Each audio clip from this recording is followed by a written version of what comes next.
ایک تو یہ کہ ہمارا کوئی وارث ہونا چاہیے، ہمیں لاوارث نہیں ہونا چاہیے۔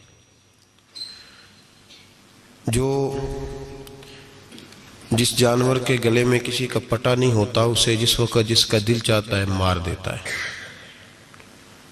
اور جس کے گلے میں کسی کا پھٹا ہوتا ہے بچا رہتا ہے۔ تجھ سے در در سے سگ، سگ سے ہے مجھ کو نسبت، میری گردن میں بھی ہے دور کپٹ کا تیرا۔ ایک تو وارث والا بندے کو لاوارث نہیں ہونا چاہیے، اور دوسرا اسے یہ بھی احساس ہونا چاہیے کہ میرے وارثوں کی میری طرف توجہ کتنی زیادہ ہے، میری طرف توجہ کتنی زیادہ ہے۔ اللہ بڑا مہربان ہے، بڑا کریم ہے، بڑا رحیم ہے، لیکن وہ کہتا ہے میری توجہ تو کرانا اپنی جانب، تو آ تو صحیح نا مسجد میں، میری توجہ کرانا۔ تو نماز پڑھے گا تو میں تجھے ثواب دوں گا، تو روزہ رکھے گا تو میں تجھے اجر دوں گا، تو حقوق العباد پورے کرے گا تو میں تجھے معاف کروں گا۔ یہ تھوڑی بات ہے کہ اللہ بڑا مہربان ہے تو ہم گھر میں بیٹھے رہیں تو رحمت چھلک چھلک کے آئے گی، اس میں شک نہیں، لیکن وہ کہتا ہے تجھے ماننا تو پڑے گا نا، اگر تو نہیں مانے گا تو تجھے سزا دوں گا۔ ایک تو وارث والے بنے، لاوارث نہ بنے، اور دوسرا یہ خیال کریں کہ اگر میرا کوئی وارث ہے، میرے اگر کوئی آقا ہیں تو میں نے کس حد تک ان کی توجہ اپنی جانب کرائی ہے۔ اعلیٰ حضرت فرماتے ہیں کیسے آقاؤں کا بندہ ہوں رضا، بول بالے میری سرکاروں کے۔ نسبت بندے کو بچا دیتی ہے۔ جب کسی کا کوئی وارث ہوتا ہے تو لوگ کہتے ہیں ستّی خیرہ، میں کہتا ہوں اسے ساری خیر ہی ہوتی ہے، 7-8 نہیں، ساری خیر ہی ہوتی ہے۔ مجھے دشمنوں نہ چھیڑو، میرا ہے کوئی جہاں میں۔ جب کوئی وارث ہوتا ہے نا تو پھر انسان بچا رہتا ہے۔ بہت ساری چیزیں تو ویسے ہی وارثوں کے کھاتے میں چلی جاتی ہیں، ادھر آتی نہیں۔ بہت ساری چیزیں تو ویسے وارثوں کے کھاتے میں چلی جاتی ہیں۔ وارثوں کے کھاتے میں حضرت بابا بلے شاہ صاحب فرمایا کرتے تھے، بلے شاہ دیو جانے مینوں اپنی توڑ نبھا لیندے۔ یاد رکھیں لاوارث اور بے وارث نہ بنے۔ جو بچہ باپ کے گھر کے اندر رہتا ہے، چھتری کے نیچے رہتا ہے، جو کہتا ہے میں ابا جی کے ساتھ ہوں، میں ادھر بیٹھا ہوں آپ کے ساتھ ہوں، باپ بھی خیال کرتا ہے، وہ کہتا ہے ٹھیک ہے میرا بیٹا ہے، اس کی ضرورتوں کا خیال کرتا ہے۔ جو بیٹا اپنے 4 برتن لے کے علیحدہ ہو جائے، ابا جی پتہ اسے کیا کہتے کہتے کماتے کھا موج کر، اب کماؤ اور کھاؤ، بات ختم ہو گئی۔ جب تک تو میری چھتری کے نیچے تھا، میری ذمہ داری میں تھا، اب موج کرو۔ اور بعض باپ ایسے بھی ہوتے ہیں جو کہتے ہیں بھئی وہ علیحدہ ہے، میرا اس کے سیاہ سفید سے کوئی تعلق، علیحدہ نہ ہو جائے، کبھی بھی علیحدہ نہ ہو جائے۔ جڑی بکری اجڑوں وچھڑی وہ بگیاڑا جوگی، علیحدہ نہ ہو جائے، اندر رہیں، چھتری کے نیچے رہیں، ادھر ادھر دائیں بائیں نہ بھاگیں۔ قرآن مجید فرقان حمید کی سورہ انفال کی آیت نمبر 33، کفار مکہ نبی پاک صلی اللہ تعالی علیہ وسلم سے کہتے تھے کہ اگر ٹھیک ہے ہم نہیں مانتے معاذ اللہ تو آپ اللہ سے کہیں ہم پہ پتھر نازل کریں، آپ کہیں اللہ سے عذاب نازل کریں، کہیں اللہ سے۔ نبی پاک صلی اللہ علیہ وسلم نے نہیں کہا، یہ حضور کی رحمت تھی،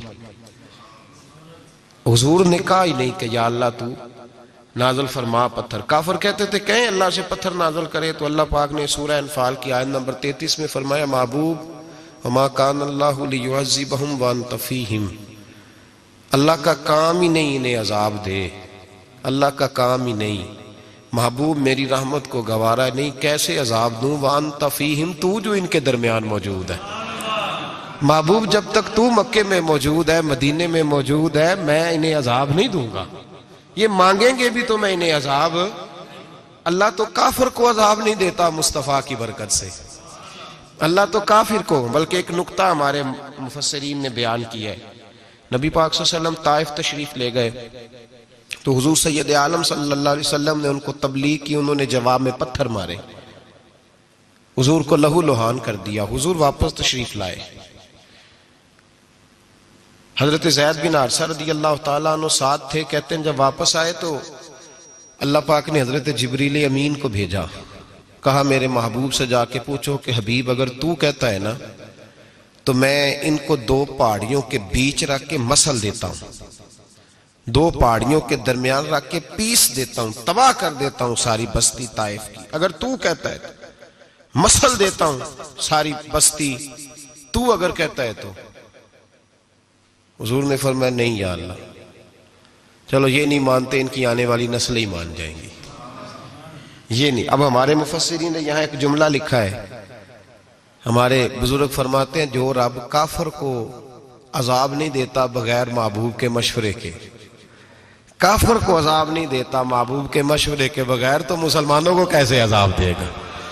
جو کافر کو عذاب دینے سے پہلے نبی پاک سے مشورہ کرتا ہے، تو کہے تو دے دوں عذاب، جو کافر کو عذاب نہیں دے رہا پہلے مصطفیٰ سے پوچھتا ہے حبیب تو اگر کہے تو دوں عذاب، تو کیا وہ مسلمان کے بارے میں نبی پاک سے مشورہ نہیں کرے گا؟ تو پھر اعلیٰ حضرت بول پڑے، کہنے لگے کیسے آقاؤں کا بندہ ہوں رضا، بول بالے میری سرکاروں کے، کیسے آقاؤں کا بندہ ہوں رضا، بول بالے۔ اور پھر کہنے لگے پیش حق مجدہ شفاعت کا سناتے جائیں گے، وہ آپ روتے جائیں گے، ہم کو ہنساتے جائیں گے، وسعتیں دی ہیں خدا نے دامن محبوب کو، جرم کھلتے جائیں گے اور وہ چھپاتے جائیں گے، اور باغ جنت میں محمد مسکراتے جائیں گے، پھول رحمت کے گریں گے، ہم اٹھاتے جائیں گے صلی اللہ علیہ وسلم۔ تو یاد رکھیں جب کوئی وارث ہوتا ہے تو وہ بچاتا ہے، وہ دفاع کرتا ہے، آگے کھڑا ہو جاتا ہے، کہتا تو میرے ساتھ بات کر، بچے کو چھوڑ، میرے ساتھ بات کر، وہ سامنے۔ اور ویسے بھی بندہ غیور ہوتا ہے، یار مجھے زیادہ تو نہیں، چلے میں اتنا سیانا تو نہیں، اتنا مجھے ضرور پتا ہے کہ چھوٹے بھائی کو خود رکھ کے نہ کئی دفعہ بندہ ٹانگوں کے نیچے تو ٹھڈوں اور مکوں سے پھینٹی لگاتا ہے، ناک سے خون بھی نکال دیتا ہے اپنے بھائی کو، لیکن گلی میں اگر کوئی اور تھپڑ مارے تو بندہ کہتا ہے تیری طاقت کیسے ہوئی، میرے بھائی کو ہاتھ لگایا تو نے، تیری جرت کیسے ہوئی؟ ڈنڈا لے کے بندہ اپنے بیٹے پہ سارا ڈنڈا ہی توڑ دیتا ہے مار مار کے۔ تو غلط کام کرتا ہے، باہر اگر کوئی میلی آنکھ سے دیکھے، میلی آنکھ، وارث جیندے ہون تے بوٹے سکدے نہیں، جب کوئی وارث ہوتا ہے تو کہتا ہے نا بھائی نا، سوال ہی نہیں پیدا ہوتا، ہو ہی نہیں سکتا۔ میرے حضرت صاحب فرمایا کرتے تھے ہم تو ان وارثوں کے ماننے والے ہیں کہ جب قبر میں جاتے ہیں تو وارث سراہنے آ کے کھڑے ہوتے ہیں، کہتے ہیں یا رسول اللہ یہ آپ کے دروازے کا غلام ہے، میں نے خود بازو پکڑ کے غلام بنایا ہے۔ یہ کیسے ہو جاتا ہے؟ وہ وارث آ کے کھڑے ہو جاتے ہیں خود۔ اور میں نے کئی دفعہ سنائی یہ بات، مولوی اشرف علی تھانوی نے لکھا ہے، غوث اعظم رضی اللہ تعالیٰ عنہ کا دھوبی کپڑے دھوتا تھا، فوت ہو گیا تو قبر میں فرشتے نے آ کے پوچھا من ربو کا، کہنے لگا جی میں تو عبد القادر جیلانی کا دھوبی ہوں۔ پھر پوچھا ماں دینو کا، کہنے لگا ساری زندگی غوث کے کپڑے دھوئے، میں اس کے کپڑے دھوتا رہا ہوں۔ اس نے کہا میں رب اور دین پوچھتا ہوں تو عبد القادر کا بتاتا ہے۔ مولوی اشرف علی تھانوی کہتے ہیں کہ حضرت غوث اعظم رضی اللہ تعالیٰ عنہ خود قبر میں آئے اور کہنے لگے تمہیں سمجھ نہیں آ رہی، تمہیں بتا تو رہا ہے کہ عبد القادر کے تو کوئی دروازے کے پاس سے گزر جائے تو اسے خدا یاد آ جاتا ہے، اس نے تو ساری زندگی کپڑے دھو کے دیے، اسے نہیں پتا خدا کا۔ کیسے آقاؤں کا بندہ ہوں رضا، بول بالے میری سرکاروں کے۔ کوئی وارث ہوتا ہے جب کوئی تیرا وارث ہوتا ہے، پھر تو بہت ساری ذمہ داریاں ویسے وارث کی ہوتی ہیں۔ جب کوئی تیرا وارث ہوتا ہے، لاوارث بن کے زندگی نہ گزارے۔ ہم نے کسی کو وارث بنایا ہی نہیں، بیعت بھی رسمی، عقیدت بھی رسمی، ارادت بھی رسمی، رسم ہی رسم، نام لکھوانے کے لیے بس کہہ دیا فلاں جگہ ہے۔ او بھائی جب کوئی وارث ہوتا ہے تو پھر حالات بدلے ہوئے ہوتے ہیں، پھر مزاج بدلے ہوئے ہوتے ہیں۔ حضرت مرزا مظہر جانا فرماتے ہیں کہ بارش ہوئی تھی تازی دلی میں تازی بارش ہوئی تھی، ایک بابا لکڑی کے جوتے پہنے کھڑا ہوں، اللہ اللہ اللہ، اسی کسے دے کچھ بھی نہیں لگ دے نہ کوئی ساڈا دردی۔ بابا مست ہو کے جا رہا، اللہ اللہ کرتا جا رہا۔ ایک طوائف اپنے کوٹھے سے اتر کے تو سیڑھیوں پہ بیٹھی تھی، ساتھ اس کا یار بھی بیٹھا تھا۔ بابا اپنی مستی میں جا رہا تو بابا جی کے پیروں سے کچھ مٹی اڑی تو اس عورت کے کپڑوں پہ پڑ گئی، پرواہ ہی نہیں، بزرگ گزر رہے۔ وہ یار اس کا دوڑا ہوا آیا، اس نے آ کے تھپڑ مارا، کا خیال نہیں سارے اس کے کپڑے آلودہ کر دیے، تو کدھر تیرا دماغ نہیں ٹھیک؟ بابا نے نظر اٹھائی، کہا بیٹے میں نے دیکھا نہیں، چل اللہ تیرا بھلا کرے، تو نے بدلہ لے لیا۔ بابا جی چپ کر کے وَإِذَا خَاطَبَهُمُ الْجَاهِلُونَ قَالُوا سَلَامًا، چپ کر کے گزر گئے۔ ٹھنڈ کا موسم تھا، بارش تازہ ہوئی تھی، حلوائی دودھ کاڑ رہا تھا، اس نے بٹھایا بابا جی کو پھٹے پہ، پیالہ پکڑا، دوڑ کے آگے بڑھا، بزرگ آ گئے، آئیے بیٹھیے، دودھ کا گرم گرم پیالہ شکر ڈال کے دیا، بابا جی نے دودھ پیا، پھر نظر جھکی، پھر رنگ بدلا، کہنے لگے مالک تو کتنا بے نیاز ہے، کہیں تھپڑ مرواتا ہے، کہیں دودھ پلاتا ہے، تیری بے نیازی ہے نا، ادھر تھپڑ مروایا، یہاں دودھ پلایا، تو ہی جانتا ہے تیرے رنگ کیا ہے۔ ابھی بابا وہیں بیٹھا تھا، دوڑے آئے، پیچھے سے لوگ، شور ہوا، بابے کو دبوچ کے وہاں لے گئے جہاں اس نوجوان نے تھپڑ مارا تھا، کہا تو اللہ کا بندہ ہے، اللہ کے بندے بد دعا تو نہیں دیتے؟ ہوا کیا؟ کہا تو نے بد دعا دی ہے؟ کہا نہیں دی، بات بتاؤ۔ کہنے لگے اس نے تجھے تھپڑ مارا ہے، چھت پہ چڑھا ہے، پیر پھسلا ہے، گردن کے بل گرا ہے، منکا ٹوٹ گیا، مر گیا ہے، تو نے بد دعا دی ہے۔ بابا جی کہنے لگے یار میں نے تو دوسرا لفظ بھی نہیں کہا، بھلا ہو کہہ کے گزرا ہوں، میں نے نہیں بد دعا دی۔ کہا تو نے دی ہے تبھی تو مر گیا۔ کہا نہیں دی۔ کہا بابا تو بزرگ آدمی ہے، سچ بول۔ تو بابا جی کہنے لگے سچ سنو، پھر میں آ رہا تھا، میرے پیروں سے مٹی اڑی، اس کے یار کے کپڑوں پہ پڑی، اسے برا لگا، اس نے مجھے مارا، جب اس نے مجھے مارا تو میں کوئی لاوارث تو نہیں تھا، جب اس نے مجھے مارا تو میں کوئی لاوارث تو نہیں تھا، مجھے دشمنوں نہ چھیڑو، میرا ہے کوئی جہاں میں ابھی پکار لوں گا، نہیں دور ہے مدینہ، اس نے مجھے مارا تو میں کوئی لاوارث تھا کہ میرا بدلہ کوئی نہ لیتا، اس نے مجھے مارا ہے تو میرے یار کو برا لگا ہے تو اس نے اسے مار دیا ہے، میری تو غلطی کوئی نہیں، یاروں کا جھگڑا ہے، یہ تو دوستوں کا جھگڑا ہے، یہ تو یاروں کا جھگڑا ہے، کوئی غلطی نہیں میری، کوئی غلطی نہیں، خش خش جنہ قدر نہیں میرا، اے میرے صاحب نو وڈیاں، میں تے گلیاں دا روڑا کوڑا، میں گلیاں دا روڑا کوڑا، میں نو محل چڑھایا ہے سائیاں، میں نو محل چڑھایا ہے سائیاں۔ فرمایا اس نے مجھے لاوارث سمجھا تھا کہ تھپڑ مار کے گزر جائے، میرا کو پوچھے گا ہی نہیں۔ میرے رسول پاک علیہ السلام کے بارے میں رب فرماتا ہے ابھی میں تو تیرے ہوتے ہوئے کافر کو سزا نہیں دیتا کہ تو موجود ہے۔ یاد رکھیں حضرت فضیل بن عیاض فرماتے ہیں ایک جوان تھا، مسجد میں آیا، لوگوں سے کہنے لگا روٹی کھلاؤ، کسی نے توجہ نہ کی، اس نے کہا میں رب بتانے والا ہوں، میری طرف دیکھو تو صحیح، کسی شخص نے خیال ہی نہ کیا۔ پھر اس نے کہا یار تھوڑا سوچو، نمازیوں سے کہا، اہل علاقہ سے کہا، انہوں نے کہا تیری طرح کے بڑے درویش دیکھیں۔ مسجد کے محراب میں وہ رب کریم کا بندہ انتقال کر گیا، جب فوت ہو گیا نا، لوگوں کا مزاج ہے بیمار کو دوائی نہیں دیتے، جنازے پہ وقت پہ پہنچ جاتے، جب کوئی گر رہا ہوتا ہے تو سہارا کوئی نہیں دیتا، جب کوئی گر جاتا ہے ٹانگ ٹوٹ جاتی ہے تو تیمارداری کو زمانہ پہنچ جاتا ہے۔ اور بزرگ وہ نوجوان اللہ کا نیک بندہ مسجد کے محراب میں فوت ہو گیا۔ حضرت فضیل ابن عیاض کہتے ہیں امام صاحب نے اعلان کیا چندہ دو، کوئی لاوارث فوت ہو گیا، کفن دینا، چندہ کٹھا ہوا، کفن خریدا، جنازہ پڑا، عشاء کے بعد دفن کر کے آئے، فجر کی نماز کے لیے جب امام اور مؤذن مسجد میں آئے تو چیخیں مارنے لگے، تڑپنے لگے، دور دور تک آوازیں پھیل گئی، دنیا دوڑی آئی، کیا ہوا؟ کہنے لگے وہ جو تم نے کفن پہنایا تھا وہ یہاں پڑا ہوا ہے، اور دیکھو کفن پہ تحریر لکھی ہے۔ تحریر کیا ہے؟ عرش کے مالک نے فرمایا میرے دوست نے روٹی مانگی تم نے دی نہیں، اس نے تمہیں میرے قریب کرنے کے لیے اپنی طرف توجہ کرائی، تم نے کی نہیں، اور میرا یار تمہارے کفن کا محتاج تھا، سنبھال کے رکھو اپنا کفن، میں نے اسے جنت کا لباس عطا فرما دیا، سنبھال کے رکھو، یہ کوئی لاوارثوں کا ٹولہ ہے۔ یاد رکھیں جو وارث والے ہیں، وارث والے ان کا رنگ اور ہے، جو ماننے والے ہیں ان کا مزاج اور ہے، اپنی زندگی لاوارثوں کی طرح نہیں گزارے، تھوڑا سا ادھر گیا تھا تو پھر تھوڑا سا ادھر گیا تھا تو تھوڑا سا، یہ کیا بات ہوئی، یہ کیا بات ہوئی؟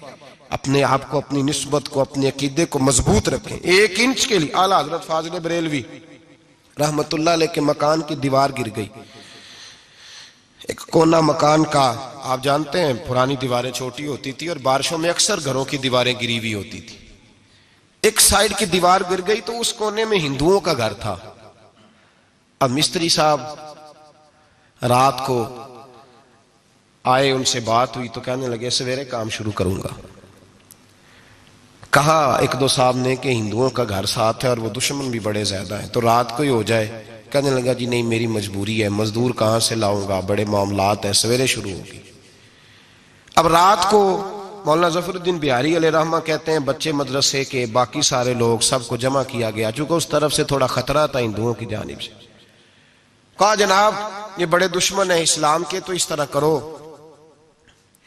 طرح کرو کہ 2-3 بچوں کی ڈیوٹی لگائیں یا کچھ لوگوں کی یہاں رات کو پہرا دیا جائے۔ ٹھنڈ بھی بڑی زیادہ تھی، کھڑا ہونا بھی مشکل تھا۔ اعلیٰ حضرت رحمت اللہ علیہ عشاء کی نماز کے بعد جلدی حجرہ خاص میں تشریف لے جاتے تھے۔ اس رات جب دیکھا نا باہر شور ہو رہا ہے تو اسی طرح سر پہ ایک رومال لپیٹا تو باہر آ گئے، کہنے لگے کیا شور ہے؟ کہ حضور سردی ذرا زیادہ ہے تو یہاں کسی کی ڈیوٹی لگانی ہے پہرے کی۔ 2 منٹ خاموش رہے، پھر فرمانے لگے کوئی ضرورت نہیں، جاؤ سو جاؤ سارے جا کے، کوئی ضرورت نہیں، جاؤ اپنے اپنے گھروں کو، کوئی حاجت نہیں، پہنچ جاؤ۔ کہا حضور مہربانی کرے، وہ طے ہونے لگا تھا۔ فرمایا میری وجہ سے کیوں کوئی ساری رات بیدار رہے، جاؤ تمہیں کہا نا آرام کرو۔ لوگ سو گئے۔ صبح فجر کی نماز پڑھ کے اعلیٰ حضرت رحمت اللہ تعالی علیہ جب سیڑھیاں اتر رہے تھے رضا مسجد کی، تو وہ جس ہندو کی جانب سے زیادہ خطرہ تھا وہ سیڑھیوں پہ بیٹھا تھا، مسجد کی سیڑھیوں پہ۔ سب لوگوں کی توجہ ہو گئی، کہنے لگا مولانا میں کلمہ پڑھنے آیا ہوں، مجھے کلمہ پڑھا کے مسلمان کر دو، میں کلمہ پڑھنے آیا ہوں، مسلمان کریں۔ لوگوں کی توجہ، اعلیٰ فرمانے لگے نہیں ابھی تو انتظار کر، تھوڑی دیر کے اچھی طرح سوچ لے، جذباتی فیصلہ نہ کر کہ تو آ رہا ہے۔ یہ کہہ کے جب 2 سیڑھیاں نیچے اترے اس کے پاس سے تو اس نے پیر تھام لیے، کہنے لگا اب ایسے تو نہ کرو، رونے لگا۔ اعلیٰ حضرت رحمت اللہ نے کلمہ پڑھایا، کچھ باتوں کی نصیحت فرمائی، تشریف لے گئے۔ گھیرنے والے گھیر کے بیٹھ گئے، کہنے لگے ہمیں بھی بتا بدلہ کیسے ہے۔ کہنے لگا دیوار گر گئی، آدھی رات کے وقت، آدھی رات تک انتظار کرتا رہا، پہرے دار کوئی نہیں، تو 2 تلواریں لے کر جب میں ان کے مکان کی جانب بڑھا، میں نے کہا آج گردن کاٹوں گا اور کاٹ کر کے نکلوں گا۔ کہتا ہے جب میں قریب آیا تو 2 شیر کھڑے تھے، اوپر سے پلٹ کے آیا تو پھر کھڑے تھے، ادھر سے پلٹ کے آیا تو پھر کھڑے تھے۔ فرماتے ہیں میں 2 گھنٹے کے بعد آیا تو پھر پلٹ کے کھڑے تھے، میں پھر 1 گھنٹے کے بعد آیا، سحری کا وقت ہو گیا تو پھر پلٹ کے کھڑے تھے۔ اب میں ڈر کے بھاگا۔ کہتے ہیں فاضل بریلوی نے اپنی کھڑکی سے منہ باہر نکالا، کہنے لگے اور کتنا تجربہ کرے گا، مجھے تو لاوارث سمجھتا ہے، لاوارث ہوں میں، اور کتنا تجربہ کرے گا، بس کر مان جا۔ میں نے کہا حضور یہ کون ہے، مجھے بتائیے تو صحیح یہ کون ہے۔ تو کہنے لگے میں نے ساری زندگی رسول اللہ کی عظمت کا دفاع کیا ہے، ساری زندگی غوث اعظم کے نعرے لگائے ہیں، ابھی تو یہ مدد صرف غوث پاک جیلانی کی بھیجی ہوئی ہے، ابھی تو غوث اعظم کی بھیجی ہوئی مدد ہے، مولا علی ابھی پیچھے ہیں، 2 جہاں کے محبوب ابھی اس سے پیچھے ہیں، وہ تو ابھی پیچھے ہیں، پیچھے کھڑے ہیں کہ ضرورت پڑی تو ہم بھی تیار بیٹھے ہیں۔ او بھائی آج رواج ہو گیا، رواج، میں نے 2-4 دن پہلے بھی کہا تھا، لوگ کہتے ہیں نہیں کوئی نہیں ضرورت، سامنے سارا کچھ نظر آ رہا ہے۔ او خدا کے بندو یاد رکھو نسبت ہے بڑی چیز، جہانے تگو دو میں اگر کسی کو نسبت میسر آ گئی نا، نسبت، خالی دامن ہی مل گیا، تیرے ہاتھ میں کچھ ہے تو ہونی چاہیے نا، خالی دامن ہی تجھے کسی کا میسر آ گیا تو بچ گیا۔ اپنی نسبتوں کی حفاظت کریں، ان کو مضبوط کریں، ان پر محنت کریں، ان پر توجہ رکھیں۔ یہ نسبت جو ہوتی ہے نا، نسبت، یہ دیکھیں نا ایک گتا ہے، عام کتاب کو لگا ہوا ہے تو جہاں مرضی رکھ دو، اس کی کوئی قدر نہیں، لیکن جو گتا قرآن مجید کو لگ گیا ہے اس کو بغیر وضو چھونا جائز ہے۔ ایک پٹھے پہ اینٹ بنی ہے جو باتھ روم میں لگ گئی، وہاں بغیر جوتے کے جایا نہیں جا سکتا، اور جو مسجد میں لگ گئی وہاں جوتے پہن کے جایا نہیں جا سکتا۔ یہ نسبت ہے بڑی چیز، اگر میسر آئے نصیب ہو اپنی نسبت کو مضبوط کر کے رکھا کریں، اس کی جولانی کا مظاہرہ کیا کریں، اس نسبت میں روز توانائی آنی چاہیے۔ میں آپ کو بڑی ذمہ داری کے ساتھ ایک بات بتاتا ہوں تجربے کی، ہمیں جتنا کسی نے آ کے کہا ہے نا نسبت کے خلاف، ہماری نسبت اس سے زیادہ مضبوط ہوئی ہے۔ ہمیں جتنا کسی نے آ کے کہا ہے نا جی آپ کو کیا ملا، آپ کو کیا ملا، تو ہم نے اتنا کہا یار جیسے جیسے تو کہتا جاتا ہے ہماری تو نسبت میں اضافہ ہوتا جاتا ہے، ہمارا تو مزاج بدلتا جاتا ہے، روز ایک نیا پردہ کھلتا ہے، روز ایک نیا رنگ واضح ہوتا ہے، روز ایک نئی توانائی۔ ابھی تھوڑے دن کی بات ہے، ایک مولانا شرف الدین صاحب ہے، مفتی صاحب، میرے حضرت صاحب کے مرید ہوئے، مفتی تھے، عالم آدمی تھے، سرکار تاج الشریعہ ہمارے شیخ سے بیعت کی. اب ہمارے حضرت صاحب کا اس وقت حال وہی ہے وَرَأَيْتَ النَّاسَ يَدْخُلُونَ فِي دِينِ اللَّهِ أَفْوَاجًا. اب فوجوں کی فوجیں لوگ آتے ہیں. ہم نے دیکھا ہے صرف خالی مرید ہونے والے بار سینکڑوں کی تعداد میں ہزاروں لوگ بیٹھے ہیں کہ صرف بیعت اتنا کہہ دیں ہم نے قبول کیا. اس عالم میں اور جہاں حضرت صاحب کا اعلان ہو جائے کہ تشریف لا رہے ہیں وہاں لاکھوں کا مجمع جمع ہو جاتا ہے اور ایک جھلک دیکھنے کو لوگ ترستے رہتے ہیں. یہ کیفیت ہم نے دیکھی. وہ دور گزر گیا. کبھی ایسا بھی ہوتا تھا ایک میں ہوتا تھا ایک تو ہوتا تھا اور تیسری تنہائی ہوتی تھی. وہ دور بیت جاتا ہے. وہ لمحے کسی کسی کو نصیب آتے ہیں. حضرت کا وہ مولانا شریف الدین صاحب کہتے ہیں مرید ہوا تو مرید ہوا مجمع میں رسی حضرت پھینکتے ہیں یا چادر پھینکتے ہیں تو پکڑ کے مرید ہوا تو ساتھ ساتھ اور چادریں باندھی تھی لوگوں نے پکڑی ہوئی تھی. ایک مولانا میں جب بیعت ہو کے آیا ان کو بتایا تو مجھے کہنے لگے یار تو ایسی جگہ مرید ہو گیا جو تیری بات بھی نہ سن سکیں, جن کو تو دکھڑا بھی نہ سنا سکے, جو مصروف ہی بڑے رہتے ہیں. کہاں مرید ہو گیا تو ایسے پیر کا بیعت ہوتا جہاں تو جاتا وہ تیرے پاس آتے, گفتگو ہوتی, بات چیت ہوتی. کہتے جب انہوں نے مجھے بہت زیادہ قائل کیا نا بہت زیادہ تو میں نے ارادہ کر لیا. میں نے کہا بات ٹھیک ہے بیعت کہیں اور ہونا چاہیے تھا. کہتے ہیں میں عشاء کے بعد سویا تو حضرت صاحب مجھے خواب میں ملے, خواب میں, اور فرمانے لگے مولانا جب آپ مرید ہوئے تھے تو آپ اس جانب بیٹھے تھے, اس کونے میں آپ تھے, اتنے لوگ آپ سے پہلے تھے, اس حال میں آپ مرید ہوئے تھے, اور جہاں تک بات چیت کرنے کی بات ہے تو آپ نے جو دل میں سوچا تھا وہ میں نے آ کے آپ کو بتا دیا ہے. پھر بھی بڑی ضرورت ہو تو میرے صاحبزادے کا نمبر لے لیں اور فون کر لیا کریں, بات ہو جایا کرے گی. کہتے ہیں یہ ابھی بات ہو ہی رہی تھی کہ میرے دروازے پہ دستک ہوئی تو میری آنکھ کھل گئی. میری آنکھ کھلی تو میں پریشان ہوں کہ نمبر تو ملا نہیں. ایک انجینئر صاحب میرے محلے میں رہتے تھے, فرماتے ہیں وہ شام کو میرے پاس آئے اور کہنے لگے مولانا سنا ہے آپ حضرت مفتی اختر رضا صاحب سے مرید ہو گئے. میں نے کہا ہاں. تو کہنے لگے میں ان کے مدرسے میں کام کر کے آئے ہوں, میرے پاس ان کے بیٹے کا نمبر ہے, چاہیے آپ کو؟ نمبر ہے چاہیے. کہتے ہیں نمبر مجھے وہ شام کو گھر آ کے دے گئے. اب جب میں آستانہ نور پہ بریلی شریف ملنے کے لیے حاضر ہوا تو میرے دل میں خیال آیا, جب میں اندر گیا نا تو میرے دل میں خیال آیا حضور خواب جو آئی تھی اتنی بھی جلدی کیا ہے, ذرا ٹھہر جائیے. آپ ملے جو تھے تو صاحب نمبر بھی دے ہی جاتے. میرے دل میں خیال آیا تو السلام علیکم کے بعد حضرت کہنے لگے مولانا مجھے تو جلدی کوئی نہیں تھی, آپ کے دروازے پہ دستک ہو گئی تھی. مجھے تو کوئی جلدی نہیں تھی, آپ کا دروازہ بجنے لگا تھا, مجھے تو جلدی کوئی نہیں تھی لوٹنے کی. ہر مشکل دی کنجی یارو ہاتھ مرداں دے آئی, اور مرد نظر کرے جس ویلے مشکل رہے نہ کائی. بس لوگوں یہ یاد رکھو اور اس پہ عمل کرو, اپنی نسبتوں کو مضبوط کریں. ہمارا تو جیسے دن کا اجالا چمکتا ہے نا, چمکتا ہے دل کا اجالا, جیسے نیا دن چڑھتا ہے ہمارے لیے تو ایک نئی روشنی لے کے آتا ہے. اپنے آپ کو بیدار رکھیں. سورج اگر باہر پورا نکل آئے نا تو جو آدمی آنکھیں زور سے بند کر لے اسے کوئی شے نظر نہیں آتی.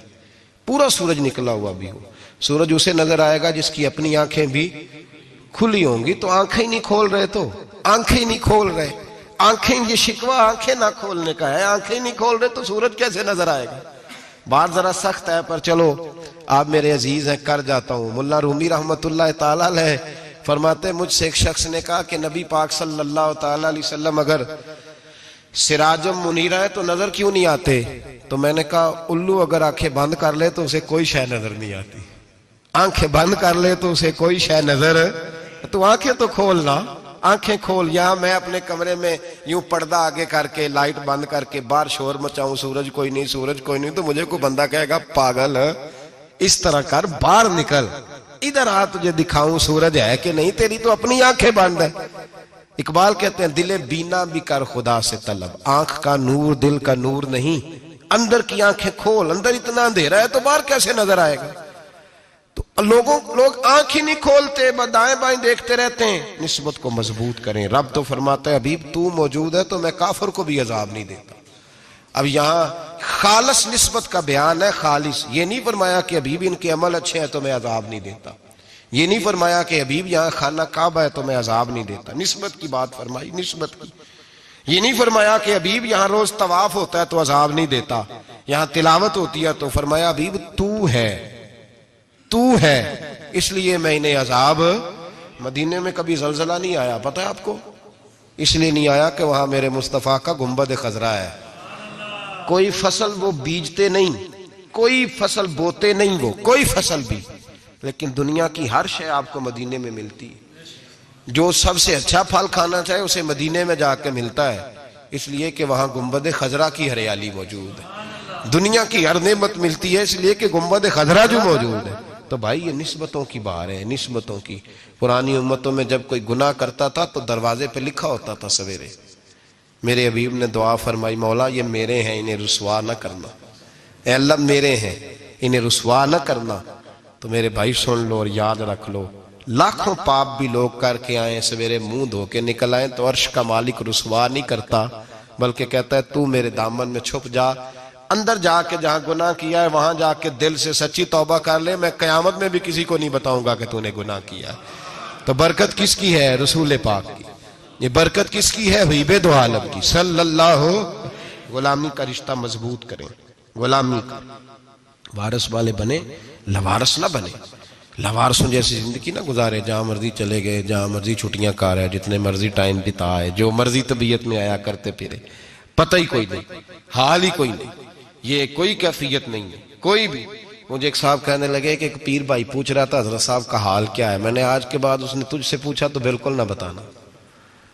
وہ کیسا بیٹا ہے، وہ کیسا بیٹا ہے جو پڑوسیوں سے دائیں بائیں لوگوں سے حال پوچھتا ہے، اسے پتہ ہی نہیں، اسے خبر ہی نہیں، اسے تو لمحے لمحے کی خبر ہونی چاہیے، اسے تو منٹ منٹ کا پتہ ہونا چاہیے تھا۔ وہ اس نے کس طرح کی نسبت رکھی ہوئی ہے جس کو ہم سایوں سے پوچھنے پڑتا ہے، ذرا پتہ کر کے بتانا حال کیا ہے۔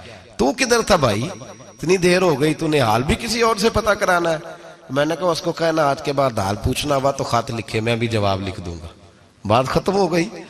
جب دور دور جو رہنا ہے تو ٹھیک ہے، پھر اس طرح نہ تو خدا ہے نہ میرا عشق فرشتوں جیسا، دونوں انسان ہیں تو پھر کیوں اتنے حجابوں میں ملے۔ اور اس نے کہا تھا اب کہ ہم بچھڑے تو شاید کبھی خوابوں میں ملے، جیسے سوکھے ہوئے پھول کتابوں میں ملے۔ ایسا کام نہ کریں کہ وہ انداز ہی بدل جائے، اپنے آپ کو، اپنی نسبتوں کو مضبوط کریں۔ اللہ تبارک و تعالیٰ سے دعا اور التجا ہے کہ اللہ کریم ہمیں نسبتوں کی مضبوطی عطا فرمائے، اور اللہ تبارک و تعالیٰ ہمیں یہ توفیق دے کہ ہم سمجھ جائیں اس بات کو کہ اصل بات ہے کیا، اور اصل کی مضبوطی کتنی ضروری ہے، اصل تک پہنچنا کتنا ضروری ہے۔ اور یہ بھی یاد رکھیں، اماں جب ناراض ہوتی ہے نا، جب اماں ناراض ہوتی ہے تو کہتی ہے بس نکل جاتا، فٹافٹ نکل جاتا، دوڑ جا، کوئی تعلق نہیں۔ ابا بھی کہتا ہے آج آیا تو ٹانگیں توڑ دوں گا، حال ہی کوئی نہیں۔ اور وہی بیٹا جا کے 2 منٹ پیروں میں بیٹھتا ہے، کہتا ہے اماں تجھے پتہ ہی نہیں میں کتنی ٹینشن میں تھا۔ تو وہی اماں باہر نکل کے پہلے بڑھ کے مار رہی ہوتی ہے حد کر دوں گی، پھر وہی اماں کہتی ہے بڑا پریشان ہے بیچارہ۔ یہ کیفیت ہے، اپنے آپ کو صحیح کریں، اپنی نسبتوں کو مضبوط کریں، احکامات پہ عمل کریں، محبوب کی غلامی تگڑی کریں۔ یہ جو سستیاں ہیں، کوتاہیاں، ان کو دور کریں۔ زندگی کا لطف آتا ہی تب ہے جب آپ پورے طور پر اپنے آپ کو